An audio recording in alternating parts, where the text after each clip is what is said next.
Hi, I'm so excited to talk to you. I loved you in Clerks 3, and I thought you brought such a warmth to the movie. I really enjoyed it. Um, I got to be vague with this first question because spoilers, but I think you'll understand the reference. Which dead celebrity in heaven would you put the Mac on first? um, I really, I don't know, man. I'd be really curious to see if anyone hit on me. I mean, what Yeah, is it like to get hit on in heaven? I don't yeah, I know. don't know. And I'd be curious to see like some of like the people that you've only seen paintings of, if they're like more beautiful or less beautiful. Like I'd want to go see like what Oh, Anne Boleyn looks like, or Michelangelo's David. yeah, people like that. Nice. That's good. So on the topic of avoiding spoilers, but were you surprised to see where Bekki ends up in Clerks 3? Yeah, I cried. I cried. I mean, it's to be expected. It's not like Kevin ever shies away from controversy, but I was really shocked, and I was actually really surprised too because it's not even alluded to. It's directly sort of expressed right at the very beginning of the film, which I noticed when I was there at the premiere. So it's a major story point, and I think it has a gravitas to it. If you've watched the second film, if you're coming into this having gone on this journey with these characters and this filmmaker all these years, it immediately has a weight to it. For sure. And so I get it. I get it as a filmmaker, but it was still shocking and upsetting. Yeah, it blew me away. Like right, I was like, what?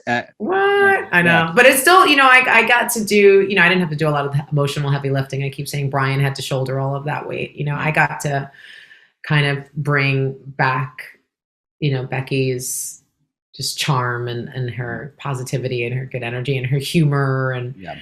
her particular style and behavior and her physicality. Like that was just, it was really fun to kind of get back into that again with her. I really dig Bekki. I think she's good people's. Yeah, one thing I loved about the movie was there's so many Star Wars references in it. And I know you can't talk a lot about the Ahsoka series. So I just want to Mhm. ask you something that I've personally been curious about. What's more uncomfortable to wear? Is it Ahsoka's makeup or the leather outfits from Sin City? Oh, I would definitely say the leather outfits from Sin City, up until the last final week, because it wasn't until the last week that we didn't use a leather strap in the front.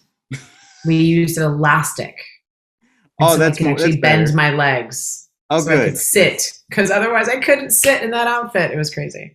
I bet. Well, I'm with ComicBook.com, so you got to forgive me for getting a little nerdy with you. I know you co-created the OCT like way back when, and you're starring in a graphic novel now. So I'm assuming that you own some comic books, and if so, Yeah. what's your most prized comic book?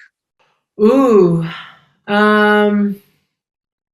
I'm not a collector at all, so I don't think. I mean, I love my probably just my graphic novels the most. Like I love them. So, um, I want to get some Ahsoka comics because I signed quite a few of them when I was at the different cons, and I didn't realize like how detailed and cool they were. I don't have it here. I found this like I went to the comic book store last Sunday, and they had this like little Grogu kid book Uh-huh. that had these like buttons at top that you could play, and it had the sounds of her double lightsabers.